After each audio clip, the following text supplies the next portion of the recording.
আমি দেখেছিলাম একটা মুসলিম মৌলবি, তিনি আমাদের হিন্দু ধর্ম নিয়ে মজা করেছিলেন।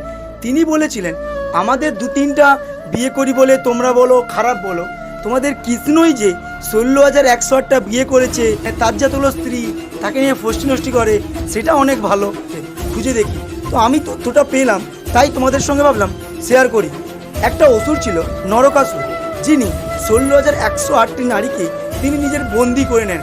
তখন আমাদের কৃষ্ণ যায় এবং কৃষ্ণ গিয়ে ওই 16,108টি নবনীকে তিনি ছাড়ান এবং ওই নরকাসুরের বধ করেন।